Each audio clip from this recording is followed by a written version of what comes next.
Gaming has been a staple of nerd culture since before Tennis for Two was even a concept. But now, esports are finally mainstream, and we're living in the beginning of gaming's golden age. Competitions come on live TV, the first American esports stadium is under development, and just last year alone, gamers spent billions of hours streaming gameplay online. All of this began in 1990 with the original Nintendo World Championships. And sure, there were other competitions beforehand, like the Space Invaders National Championship in 1980, a whole 10 years sooner, but nothing was this size or magnitude. I mean, Nintendo was riding off the coattails of the movie The Wizard, and they went big. They hired the people who did the opening ceremonies for the Olympics to set this up, for crying out loud. Now, since then, Nintendo's hosted 5 other competitions, and some are better known than others, like the Nintendo World Championships 2015 and 2017, but there's other lesser known ones like the Nintendo Campus Challenge 1991 and 92, or PowerFest 94, which was also subtitled Nintendo World Championships 2. But what if I told you there weren't just 6 Nintendo competitions? What if I told you there was a missing chapter, not just from Nintendo's history, but the history of esports itself? What if I told you that this missing 7th competition was potentially bigger than all of the others combined and multiplied? What if I told you the name of that competition was the Wii Games Summer 2010? Well, if I did tell you that, you probably wouldn't believe me, because you could just go on Google and search Wii Games Summer 2010, and the results would be Wii Games that came out in the summer of 2010. But I promise you, if you keep scrolling, eventually you're going to start seeing articles and videos from the competition. And that's why I need your help. I want to be able to search the competition by name and actually have the competition come up as one of the results. I want to be able to look at the history of Nintendo and their competitions and not have a missing chapter, and have all of them be represented and present, have a complete story. Now, I'm doing a GoFundMe to make a documentary about the Wii Games Summer 2010, because it's extremely important to me, and that's what this video is about. I need your help, like I said. And you're probably wondering, why should I give to this guy's GoFundMe? Why should I trust him to talk about this competition when there's nothing on Google? So how's he gonna know anything about it? Because my name is Zach Hendricks, and I am one of the winners of the biggest Nintendo competition that you've never heard of. Hey everybody, first and foremost, I want to thank you so much for taking the time out of your day to even hear me out, but also you probably want me to hurry up and get to the details, so I'll let the event's spokesperson, Olympic gold medalist and Dancing with the Stars champion, Sean Johnson, get us started. What's Wii Games Summer 2010 all about? Wii Games Summer 2010 is a nationwide celebration, or kind of competition, where they're hosting all these events across the country to get everybody involved in playing Wii, getting up and active, and hopefully qualifying for the LA National. The Wii Games Summer 2010 was the first large-scale competition that Nintendo had hosted since PowerFest 94, a whole 16 years earlier. And it was the last one until the Nintendo World Championships 2015, 5 years later. That makes this the only competition within a 21-year span. Now, qualifiers for the competition were held at every Six Flags, and then parks, malls, other high-traffic locations, for a total of 25 qualifier locations and over 200,000 teams competing, making this the largest Nintendo competition to this day. Well, maybe. Remember earlier when I said all of those what ifs?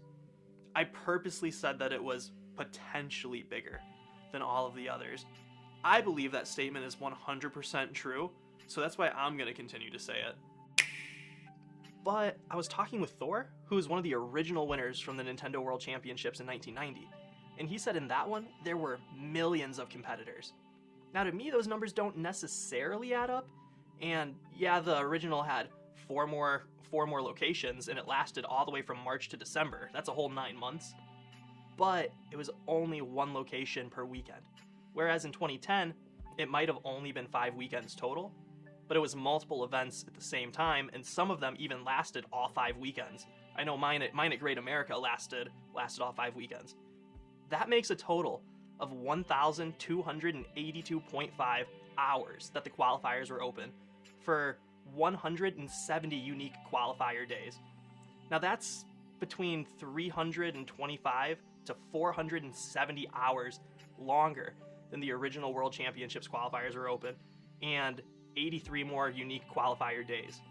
And also, in 2010, it was at amusement parks like Six Flags and in malls and those high traffic areas I was talking about earlier. So people who were there didn't necessarily only come to compete. Yeah, some people got emails from Club Nintendo or saw the commercials on TV, but other people were just at Six Flags with their friends or their family or shopping at the mall. Where in 1990 it was in convention centers and you had to know about the event to be there. Like, that's the reason you would be at the convention center. So it just, to me, that's kind of why I think the way I think with these numbers. Either way, the point I'm trying to make isn't to say that, oh, Thor's wrong and I'm right. The point I'm trying to make is neither Thor nor myself have the numbers to back up our claims because Nintendo has never released any official numbers for their competitions.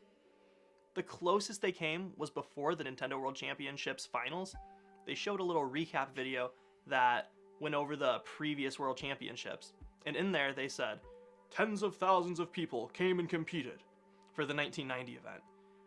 But I don't even know how accurate that is because I was talking with the guy who was planning the 2017 event, the one who was in charge of everything, and he told me that he started working at Nintendo in December 2010. That's only 3 months after the Wii Games finals wrapped up. He told me, seeing your jacket was the first I've ever heard of this event. And that's why I want to make this. That's why I need your help.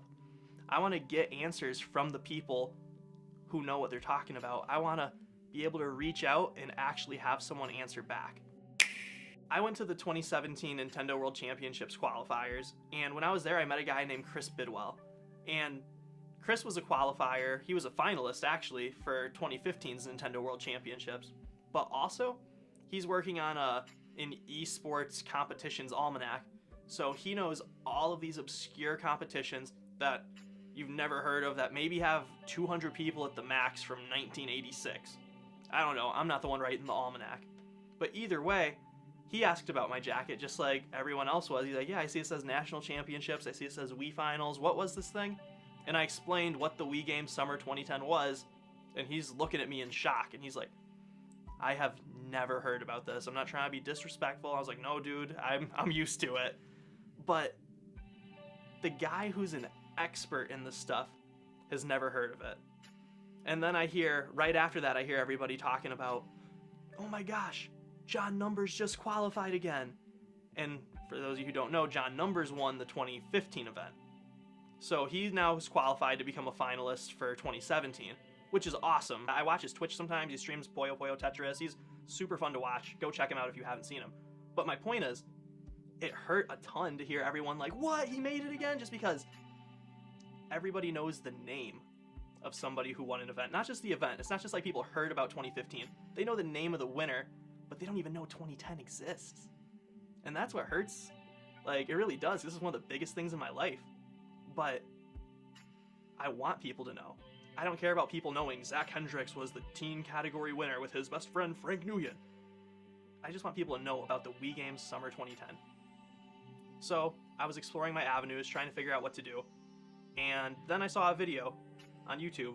Scott the Woz was doing a thing about the history of Nintendo's championships and the Nintendo World Championships. It was super well done, super well researched, so I thought, oh, awesome, I can't wait until he gets to 2010. He finishes up PowerFest 94, and then it says, after years of being out of the competition game, Nintendo struck back starting in 2014. So after hearing that, I was devastated with how detailed he was about all of the other tournaments and all the other competitions, and then completely missing 2010, again acknowledging that 2010 doesn't exist. It just broke my heart. I'm looking at the comments, everyone's like, wow, this is the best video of Nintendo's history with the best details. This is so thorough, great job. I'm like, all these people think they just got the whole story, and 2010's left aside again. But then I thought, you know what? Maybe there's a reason I saw this, other than always looking up videos about Nintendo stuff. It's like, maybe this is the guy who gets to tell the world about the Wii Games 2010. Maybe he gets to spread the word in one of his videos. Maybe, holy cow, so there was a tournament I didn't even know about. So I messaged him because I was like, this might work, this might be what's up. But then he left me on red. And that hurt a lot. And then that got me thinking, why is some YouTuber not responding to my message on Facebook hurt so bad? And that's because I got my hopes up, but I got my hopes up because I care so much. And I realized 8 years have passed. You've been waiting for someone to tell this story for 8 years. It's gotta be you. That's why I'm doing this GoFundMe. I need your help. I want to get the funds to have this be done as excellently as possible. There's things that I have access to easily that people who are trying to make a documentary wouldn't necessarily. And that's the experience of being there. That's knowing another winner, my best friend Frank, who is my partner. That's knowing Chris and TJ and having all of us be kind of within driving distance of each other. So I was determined, even if I had to use my phone, I would get some footage of interviews with everybody and put that online. But I don't want that to be what I upload. I don't want it to be, hey, here's 4 guys being interviewed about a tournament 8 years ago.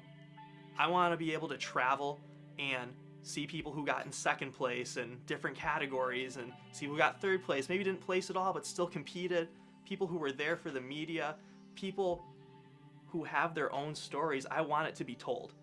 And that's expensive. You know, if you want to rent a fully kitted out 4K camera, that's going to cost you like $500 a day. There's Ronins, there's super expensive mics, there's crew, and travel is an expense as well.